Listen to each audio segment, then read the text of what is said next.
Hey everybody, it is the start of November, actually more towards the middle of November. Last 2 days we've had snow falling. Granted, it's not enough to stick, but you know, most people would hang it up in the garden. Not us.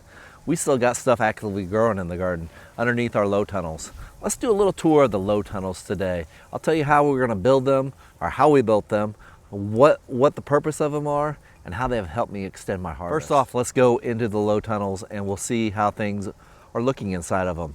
Like I said, the last 2 days we got down to night temperatures were around 20 to 22 degrees. I do have cabbages and broccoli and Brussels sprouts in these. I also have one with some root crops in it. I got some turnips and carrots as well.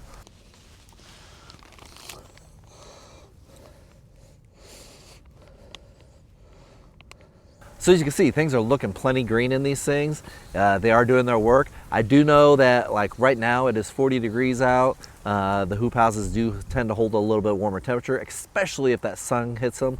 If you have those cold days where it's real sunny, that works out best. It also holds a lot of humidity in. Right now the wind is blustering and blistering, blowing around. It's gonna get pretty dry in a heartbeat with this. Having that tarp over these plants really creates a greenhouse effect. Really makes a humid environment, which these plants really love. So as far as building these greenhouses go, I went on Amazon, and basically you can purchase these fiberglass rods and these connectors that go with them. Connectors just simply go on there and you build yourself a longer rod. That's probably going to be about 5 of these sticks. And once you get these sticks up, basically you take the rods and you bend them. I don't know if you can see that or not, but if you bend them and then you place the sticks into the ground, each one of these rods on the side here will prop up against the side of my raised bed, and they also use the soil to support it as well. So once you get the rods up, I just went to the big box store and I got me some I don't know what you would call it, some construction plastic. Basically some construction plastic that's pretty thick, so that way it basically doesn't flail around in the wind. It holds up to strong winds. As you can see right behind me, the winds are pretty strong. And then I roll that over, I cut it to length, leave about 3 feet on each side because you're gonna need that length going down. You're better off cutting it longer than what you think you need.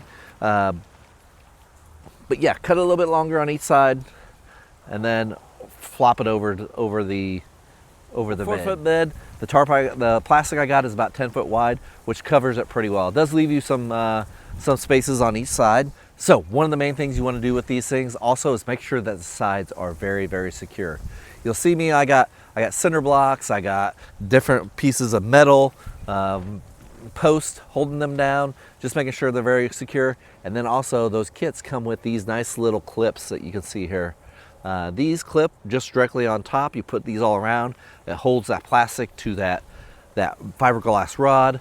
That works out pretty phenomenal. Yes, it is a little bit of a pain in the butt to get in there and see things, but hey, it works. You don't always have to get in there very often. Like I said, you're not watering very often because things are pretty moist.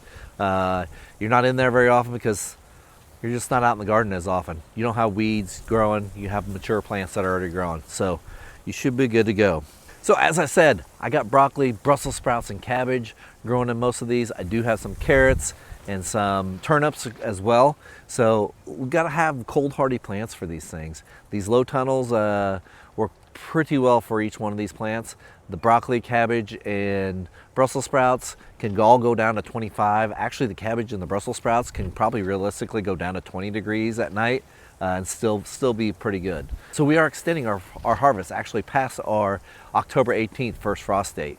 As a matter of fact, we're going to be hitting a month here in about 7 days, 1 week. So we're doing pretty good out here with this. I think temperatures are going to warm right back up, so we can just take the tarps off whenever the temperatures do warm up. You do have to be cautious for that. A bright, sunny 70-degree day actually is going to get those things up to about 90 degrees, the low tunnels, if you don't take the plastic off. So that's going to cause some problems because that'll get your broccoli to go out and flower and seed. You don't want that. You want the nice clumps of broccoli. So if you guys are interested on how things are going in the garden, you want to see how all this turns out, click that subscribe button. Let me know down in the comments. Have you guys hung it up already? Maybe you guys should try this.